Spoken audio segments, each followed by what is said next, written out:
Hello friends, welcome to Renu's Englishpedia.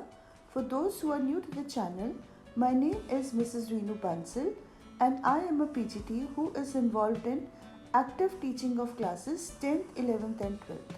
I have 17 years of teaching experience and would like to share the knowledge I have gained with all curious and inquisitive minds who want to excel in their fields. Today we are going to study the chapter Nelson Mandela, A Long Walk to Freedom, written by Nelson Mandela himself. Nelson Mandela was the first to become South Africa's first black president after the end of apartheid in 1994. He was an anti-apartheid revolutionary and political leader who fought for the freedom of his country from the oppressive rules of the whites. He was imprisoned for 27 years, but his strength and determination kept him going till the end of the struggle. He was a humble and down-to-earth man who appreciated the sacrifices of thousands of men in freedom struggle. ये उनकी अपनी ज़िंदगी की कहानी है, उनके experiences हैं जब वो पहले ब्लैक प्रेसिडेंट बने थे अफ्रीका में इन द ईयर 1994. उन्होंने अपार्टेड के अगेंस्ट लड़ाई करी एंड 27 years तक वो imprisoned रहे, but उन्होंने हार नहीं मानी. The chapter has a very important theme and message. This is that people all over the world are equal and deserve respect. दुनिया में हर इंसान equal है और उसको सम्मान देने की ज़रूरत है. Love comes more naturally to human beings than hatred. इंसान प्यार से बना हुआ है, नफ़रत से नहीं. And freedom from bondage is important for both the oppressed and the oppressor because slavery robs both of them of their humanity. जो तकलीफ़ देते हैं, जो अत्याचारी हैं, उनको भी रिहाई की ज़रूरत उतनी ही है जितनी उनके विक्टिम्स को है, क्योंकि दोनों की ही ह्यूमैनिटी ये जो ऑपरेशन है ये ख़त्म कर देती है. And finally the theme courage, strong determination, wisdom and generosity can help one to fight against the hardships of life. अगर हम हिम्मती हैं, हमने दृढ़ विश्वास है, हम वाइज हैं और अगर हम दूसरों के लिए जेनरस हैं तो हम कोई भी ज़िंदगी की मुश्किल के अगेंस्ट फाइट कर सकते हैं. Now this chapter is an extract from Nelson Mandela's autobiography, that is A Long Walk to Freedom. It includes the historic occasion of inauguration ceremony of the first democratic government of South Africa. South Africa की जो first democratic government बनी थी, उसमें Nelson Mandela की inauguration ceremony को celebrate करते हुए ये chapter है. It is a brief description of the policy of apartheid, that is racial discrimination, जो whites blacks के against करते थे. It is a brief description of Mandela's bitter experiences during the struggle against apartheid. This chapter also talks about the important role played by extraordinary men in the freedom of struggle. Freedom of struggle में एक इंसान की involvement नहीं होती है, but इसमें freedom को achieve करने के लिए हज़ारों लोगों की sacrifices involved होती हैं. Nelson Mandela यहाँ पे he talks about what is the meaning of freedom for him, and this chapter also tells us about the honor and respect that we pay to a newly formed democratic government. दुनिया को चलाने के लिए democratic government कितनी important है ये chapter के through हमें पता चलता है, नेल्सन मंडेला के sentiments के through पता चलता है. Then finally Nelson Mandela's views regarding the oppressor and the oppressed is also very fundamental part of this chapter. उनको oppressors के लिए भी उतनी ही दया भावना थी जितनी उनको oppressed के लिए थी. The inauguration ceremony of South Africa's first non-racial government was held on 10th May 1994. Mandela considered the day as that lovely autumn day.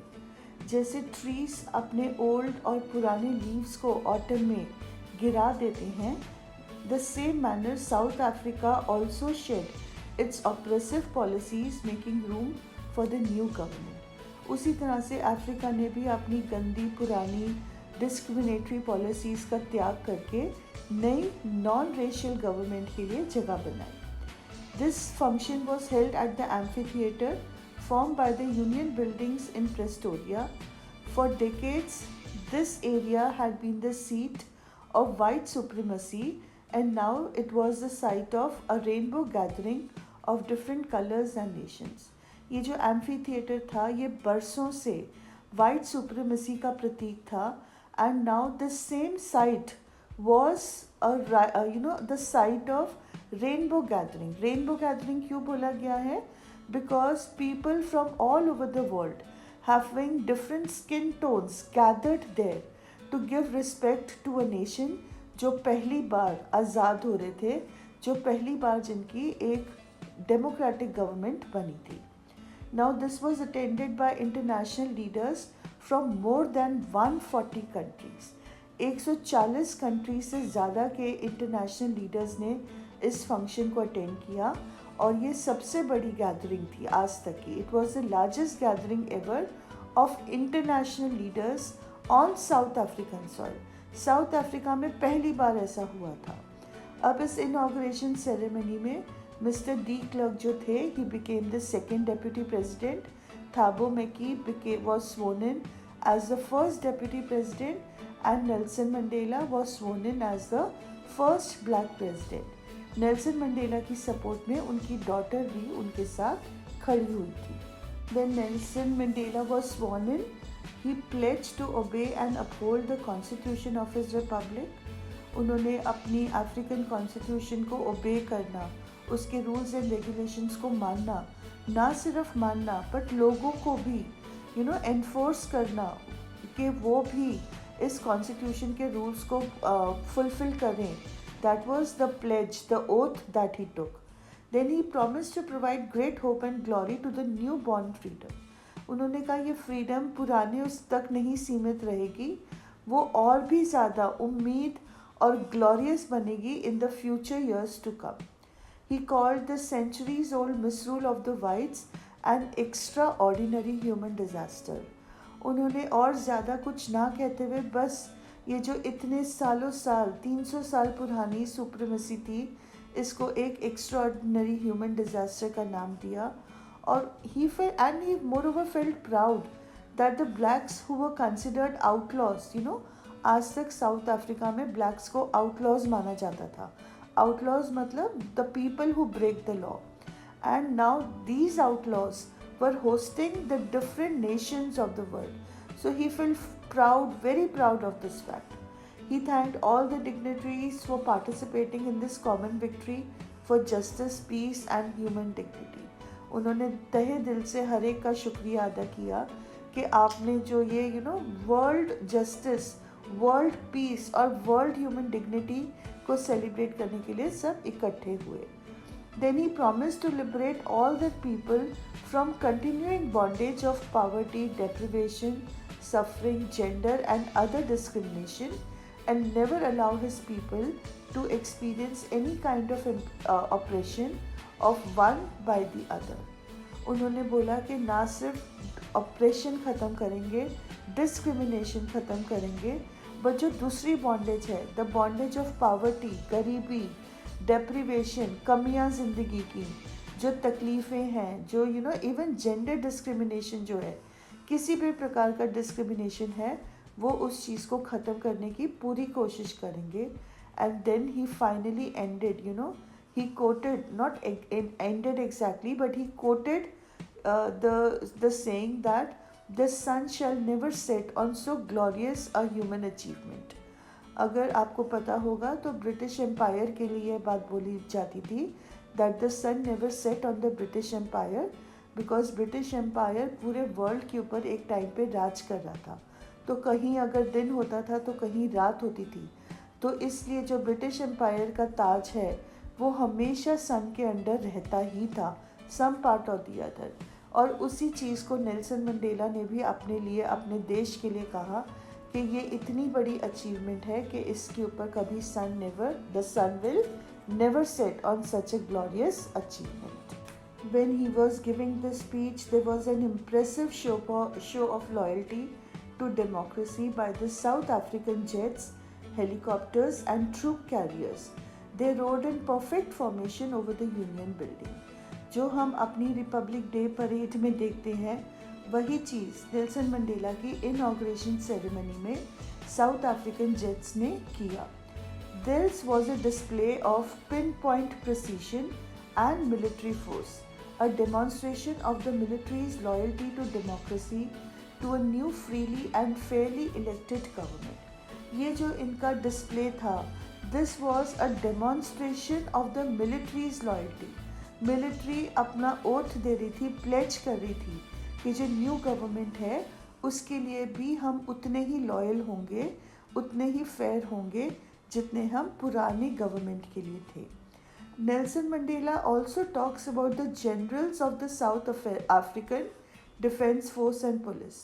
वो बोलते हैं कि ये लोग बिल्कुल भी before this democracy, before this inauguration, they would not have hesitated to arrest Mandela because he was considered an outlaw.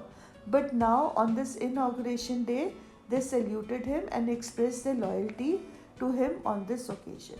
Nelson Mandela इस बात को मानते हैं कि ये जो जनरल्स हैं, ये जो पुलिस है जो मुझे आज सल्यूट कर रही है, ये कुछ साल पहले मुझे उतने ही आसानी से अरेस्ट कर सकती थी. But now they have given their loyalty to the non racial government.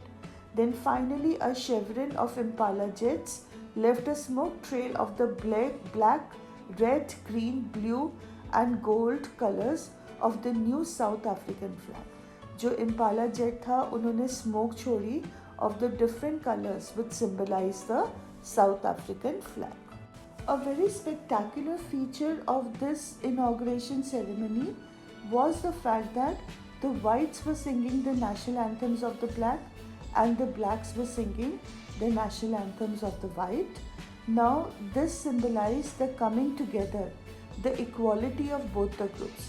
ये जो इनका जो गवर्नमेंट बनी थी, ये बड़ी अद्भुत गवर्नमेंट बनी थी. इंडिया में जब इंडिया को इंडिपेंडेंस मिली थी तो वाइट्स ने पूरी तरह से इंडिया को छोड़ दिया था, राइट. इंडियन लीडर्स ही इंडिया के गवर्नमेंट को बना रहे थे. बट अफ्रीका में ऐसा नहीं था. There was an equal participation of the presence of the blacks and whites. वो दोनों equal बन गए थे.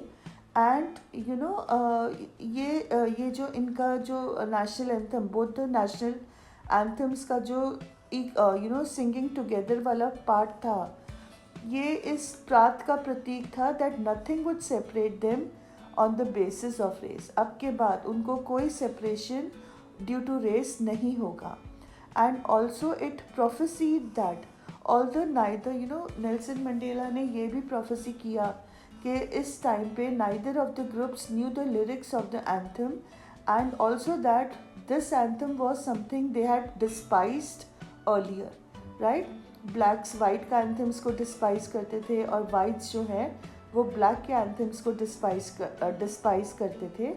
But after this inauguration ceremony, Nelson Mandela को 100% यकीन था that very soon both the groups would know the other's national anthem by heart.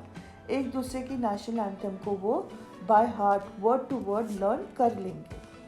In order to understand that why did Africa go through this human disaster, we need to understand the history of South Africa. This happened after the Anglo-Boer War in the first decade of the 20th century. That is 1901 से लेके 1910 के बीच में जो white skinned लोग हैं उन्होंने ये अपने अंदर उनके आपस में बहुत डिफरेंसेस थे, वो आपस में ही लड़ते रहते थे. बट इस डेकेड में फ्रॉम 1900 to 1910 इन्होंने अपने डिफरेंसेस को पैचअप किया and they erected a system of racial domination against the dark-skinned peoples of their own land.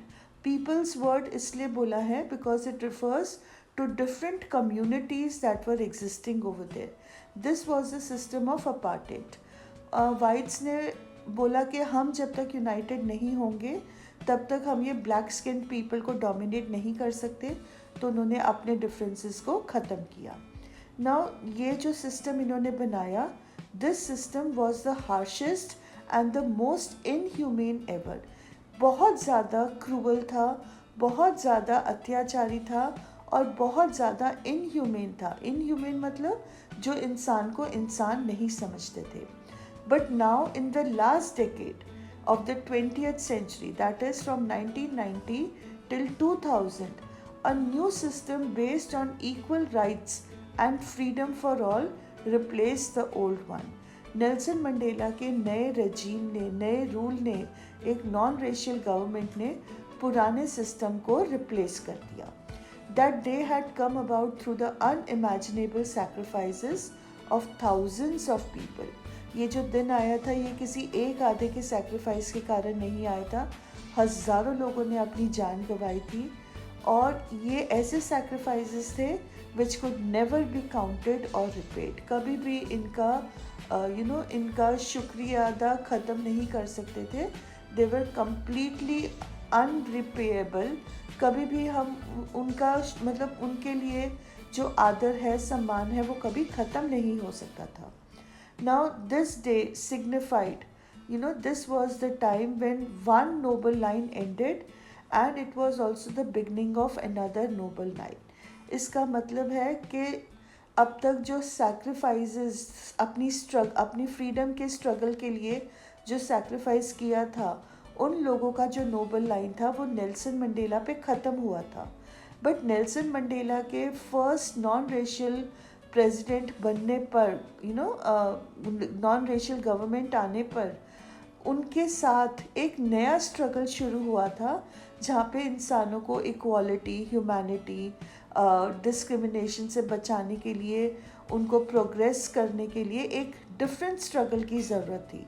तो नेल्सन मंडेला कहते हैं कि I was simply the sum of all those African patriots who had gone before me. That long and noble line ended and now began again with me.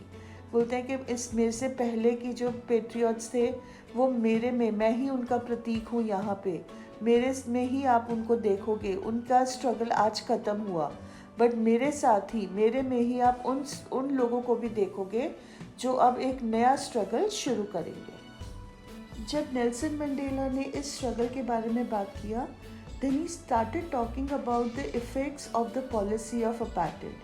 He said that it created deep and lasting wounds in the people. इतने गहरे जख्म दिए थे कि उससे ऊपर उभर पाना बहुत मुश्किल था. But he is also talking about the positive side of apartheid. He said that decades of exploitation produced real patriots and men of extraordinary courage, wisdom and generosity. इन्होंने कहा अगर ये एक्सप्लॉयटेशन नहीं होती तो Oliver Tambo, Walter Sisulu, Chief Luthuli, Yusuf Dadoo, Bram Fischer, Robert Sobukwe, ऐसे लोगों का आगे आना, अपना सैक्रिफाइस कर जाना, लोगों पे इतना बड़ा इफ़ेक्ट छोड़ के जाना, ये चीज़ें पॉसिबल ही नहीं होती. जब कोई ऑप्रेस करता है, जब इस तरह का सिचुएशन क्रिएट होती है, तभी लोगों पीपल ऑफ करेज, उन लोगों का जन्म होता है. He says it is only with such depths of depression that such heights of character are created.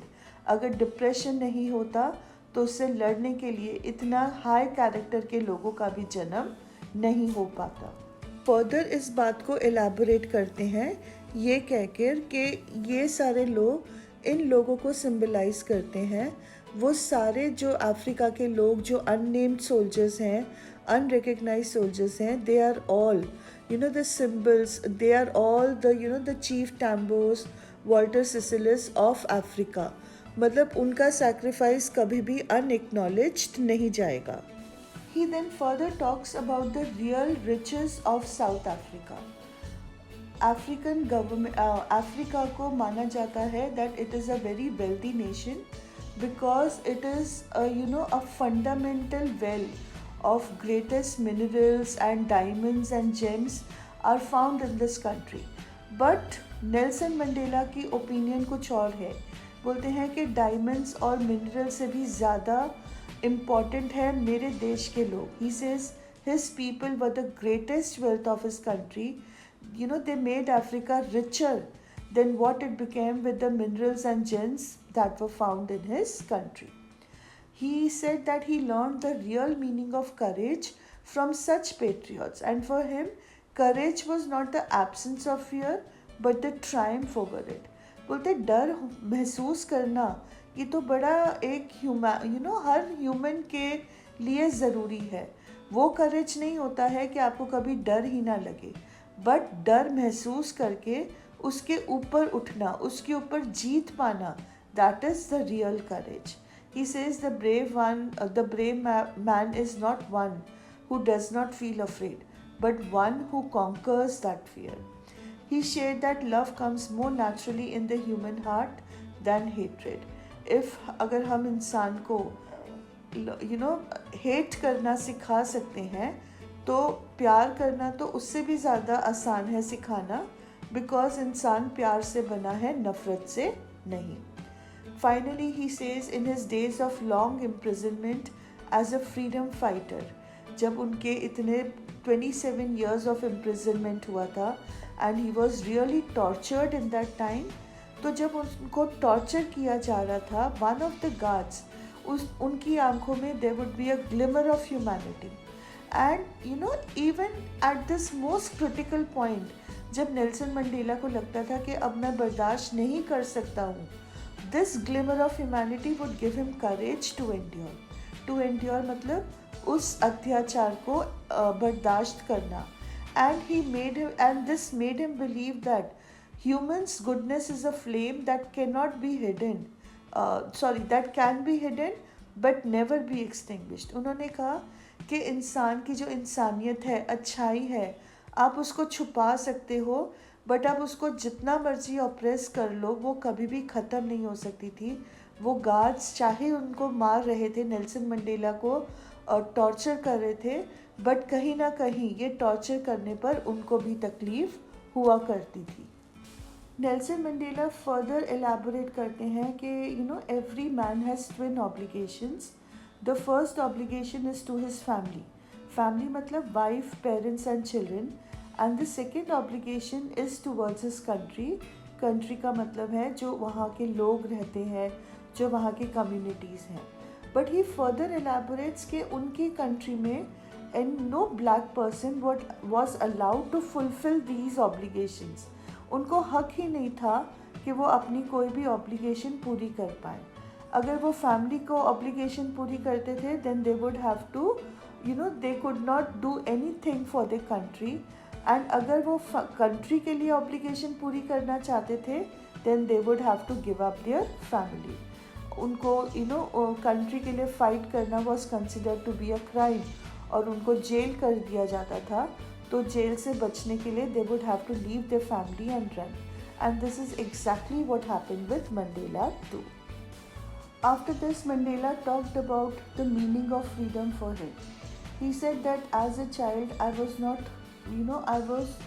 did not hunger for freedom because I was born free. उनको पता ही नहीं था कि वो गुलाम हैं. उनको पता ही नहीं था that they were not free to live their lives as they wanted. Because for him as a child, उनके ऊपर कोई restriction नहीं था. He was free to run in the fields near his mother's hut.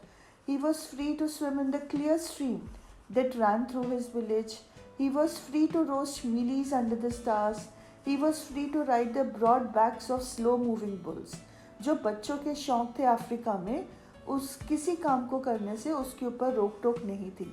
वो अपनी मम्मा के fields के बाहर भाग सकते थे, स्ट्रीम में नहा सकते थे, स्विम कर सकते थे, वो तारों के नीचे खाना बना सकते थे, और वो बुल्स के ऊपर राइड कर सकते थे. As long as he was obeying his father and he was abiding by the customs of his tribe, he was not troubled by the laws of man or God. उनके ऊपर किसी भी तरह की बंदिश नहीं थी, as long as वो अपने ट्राइब के कस्टम्स को और अपने फादर के लॉज को मान रहे थे, फुलफिल कर रहे थे. If we want to sum it up in one word, then for him freedom as a child was just an illusion.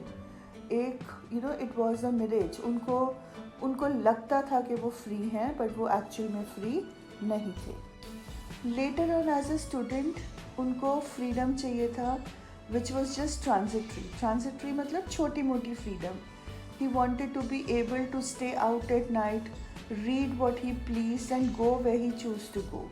एक जब वो स्टूडेंट थे तो जो छोटे बच्चों को फ्रीडम चाहिए होती है, आई मीन छोटे बच्चे नहीं बट टीनेजर्स, कि रात को फ्रेंड्स के साथ बाहर गए, जो मर्जी किताब पढ़ी, जहाँ जाना है वहाँ जाने की freedom.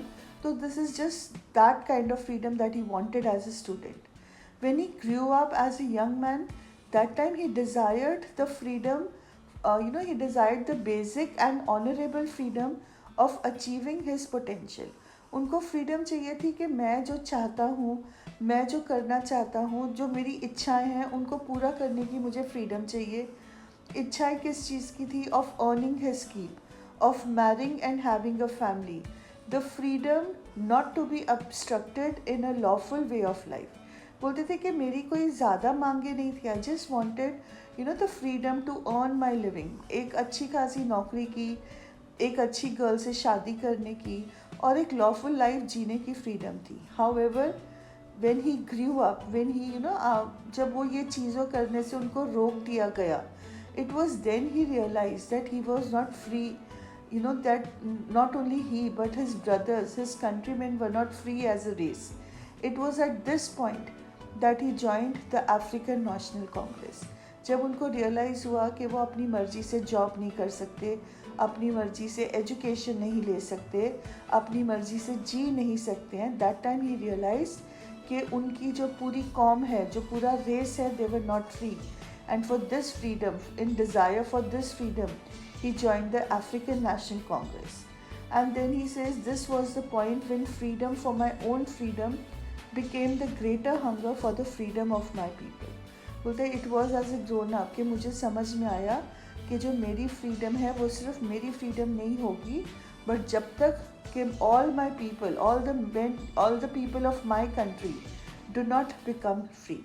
So that is when he started fighting for freedom. Now in pursuit of his freedom he did join the African National Congress, but वहाँ पे जाकर नेल्सन मंडेला की लाइफ में बहुत चेंजेस आ गए. वो क्या चेंजेस थे? उसने जो ज्वाइन किया था national African National Congress, it was because he wanted to live a life of dignity and self respect. But he realised कि ये मुझे आसानी से नहीं मिलेगा. इससे पहले नेल्सन मंडेला जो थे, he was a timid man. Timid man मतलब जो बहुत आसानी से डर जाते थे. किसी ने भी कुछ कहा तो उनकी बात मान लेना. He was not ready for the repercussions of going against the normal set routine. मतलब लोगों की सोच का विरोध करके एक अपने लिए नई रास्ता बनाना, इतनी हिम्मत नेल्सन मंडेला में नहीं थी. But once he joined the African National Congress, it transformed him from a timid young man into a bold one. उन्होंने अपनी ज़िंदगी को बोल्डली जीना शुरू किया. देन वो एक लॉ अबाइडिंग अटॉर्नी थे. अटॉर्नी मतलब वकील. And now he turned into a criminal, because जो भी वाइट्स के अगेंस्ट लड़ाई करता था वो ऑटोमेटिकली आउटलॉ कहलाया जाता था. Then he was just a family loving husband. Now he became a man without a home. उनको अपने आप को बचाने के लिए अपना घर बार, अपने बीवी बच्चे को छोड़ना पड़ा. So now he was no longer a family man, he was a man without a home. And finally he was a life loving man.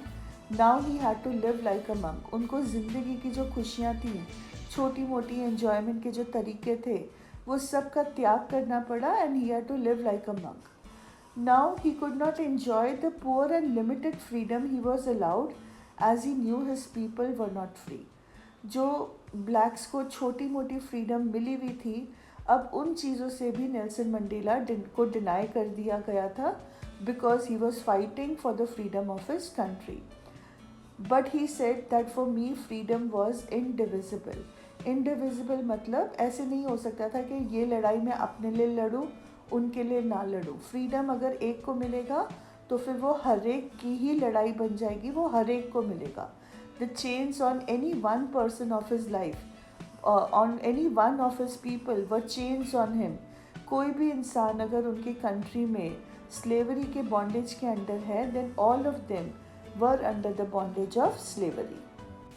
Till this point we get to know that why did Mandela fight for the freedom of his country. But हमें ये नहीं समझ में आता है कि how did Mandela consider the oppressor also to be under a bondage. मतलब oppressor तो वो होता है जो अत्याचार कर रहा है, तो वो कैसे वो कैसे चेन्स में बंधा हुआ है, उसको हमें क्यों तरस करना चाहिए। ये जो कंसेप्ट नेल्सन मंडेला ने हमें बताया, ये थोड़ा सा it's a very huge concept और बिल्कुल मतलब हमारी सोच से हटके है। And it truly makes us wonder, it truly makes us realise that what Mandela said was the truth. He said both are prisoners, not only the oppressed जिसके ऊपर अत्याचार हो रहा है, but even the one जो अत्याचार कर रहा है, both are prisoners. The oppressor is a prisoner because he is bound by hatred. Hatred ने oppressor को जकड़ा हुआ है, इसीलिए वो prisoner है। वो he is locked behind the bars of prejudice and narrow-mindedness.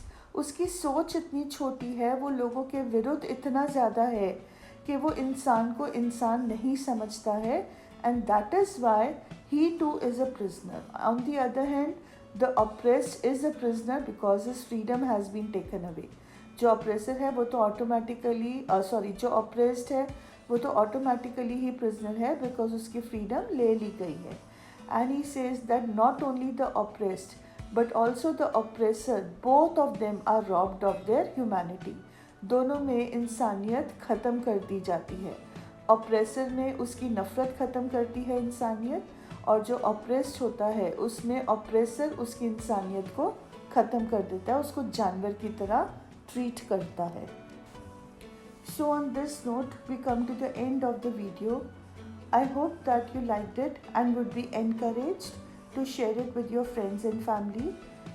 Please do not forget to like the video and subscribe to the channel, as I really need the encouragement this provides. Also do not forget to press the bell icon for further notification, as I'm going to come up with several videos which will help you in getting good marks, in getting a good grade. Thank you so much for watching.